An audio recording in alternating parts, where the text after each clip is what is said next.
नमस्कार। आज हम बात करेंगे कि जब हमारी हड्डियां टूट जाती हैं तो वो जुड़ती कैसे हैं। जैसा कि अमूमन हम लोग अपनी ओपीडी में देखते हैं कि जब भी मरीज को चोट लगती है, कलाई में हो चाहे पैर हाथ कहीं पे भी हो, तो वो हमारे पास आते हैं। एक्सरे में हम उनको बताते हैं कि आपकी हड्डी टूटी है और हम प्लास्टर लगा देते हैं। जब अमूमन 1 महीने तक वो प्लास्टर चलता है। जब हम प्लास्टर काटते हैं तो मरीज का सबसे पहला सवाल ये होता है कि डॉक्टर साहब क्या मेरी हड्डी जुड़ गई है। तो मैं आज आपको इस वीडियो के माध्यम से बताना चाहता हूँ कि जो हमारी हड्डी होती है वो 1 महीने में नहीं जुड़ती है। हड्डी जुड़ने का एक प्रोसेस होता है, वो धीरे धीरे अपने उस तरीके से जुड़ती है। कोई भी हड्डी को जल्दी मतलब ऐसा नहीं है कि हमने जल्दी जोड़ दिया या कुछ ऐसा कर दिया कि हड्डी तुरंत जुड़ जाएगी। हड्डी जोड़ना एक नेचुरल प्रोसेस होता है। हम क्या करते हैं कि जब भी हड्डी टूटती है तो या तो उसको प्लास्टर के माध्यम से या ऑपरेशन द्वारा किए गए रॉड या प्लेट के माध्यम से हड्डी को एक स्थिर पोजीशन में लाते हैं। हड्डी के दोनों टूटे हुए हिस्से एक जगह पे आ जाते हैं और फिर धीरे धीरे वो जुड़ना शुरू करते हैं। सबसे पहला स्टेप आता है इन्फ्लेमेशन। जब भी हड्डी टूटती है तो वहाँ पर ब्लड इकट्ठा होता है। तो जो वो ब्लड होता है उसके अंदर कई सेल्स होते हैं। ब्लड आपके हड्डी के जो टूटे हुए हिस्से होते हैं उनके चारों तरफ इकट्ठा रहता है और वो सबसे महत्वपूर्ण योगदान, क्योंकि वो सबसे प्रथम काम करता है आपकी हड्डी को जुड़ने में। और जो ब्लड होता है, ये इन्फ्लेमेशन फेज अमूमन देखा गया 2 हफ्ते तक चलता है।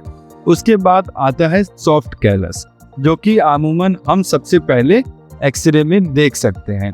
जब भी आपकी हड्डी टूटी रहेगी तो आप लगभग 3 से 4 हफ्ते बाद आप देखेंगे एक धुंधलापन सा हड्डी के टूटे वाले हिस्से पे दिख रहा है। इसको सॉफ्ट कैलस कहते हैं। ये बहुत ही सॉफ्ट होता है और इसमें यही हिदायत दी जाती है कि हड्डी पर ज़्यादा प्रेशर न पड़े, क्योंकि ज़्यादा प्रेशर पड़ने के बाद ये सॉफ्ट कैलस या तो टूट जाते हैं, टेढ़े हो जाते हैं और जिसके कारण हड्डियों में गड़बड़ी आ जाती है। सॉफ्ट कैलस जो होता है अमूमन देखा गया है 3 से 6 हफ्ते तक चलता है। उसके बाद फिर हमारा नया स्टेप आता है हार्ड कैलस। तो जब हम देखते हैं कि जो हमारी हड्डियों के टूटे हिस्से हैं उसके चारों तरफ एक बम्प जैसा बन जाता है, एक ब्रिज जैसा बन जाता है, जो कि हड्डियों को मजबूती देता है। अमूमन ये जो हार्ड कैलस होता है जब हमें दिखने लगता है तब हम मरीज को कहते हैं कि अब आप अपने शरीर के उस अंग पर वजन रख सकते हैं, क्योंकि अब आपकी हड्डियां मजबूत हो रही हैं।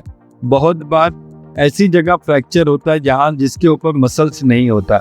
सबसे ज़्यादा ज़रूरी मैं कहूँगा कि क्लेविकल फ्रैक्चर। बच्चों में बहुत ज़्यादा ऐसा देखा जाता है कि स्किन के नीचे बोन होती है जहाँ फैट नहीं होता।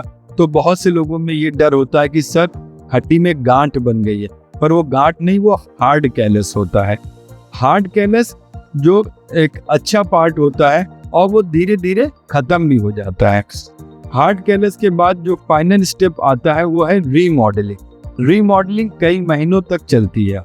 रीमॉडलिंग में क्या हड्डी करती है कि जो उसका टूटा हिस्सा था, जो अब जुड़ गया है, जहाँ पर एक्स्ट्रा हड्डियां बनी है बम्प जैसी, उस हड्डियां को धीरे धीरे वो अपने नेचुरल आकार में ले आता है। और ये करीब 8 या 9 महीने तक रीमॉडलिंग भी चलती है और धीरे धीरे ये हड्डियां अपने पुराने आकार में आ जाती हैं।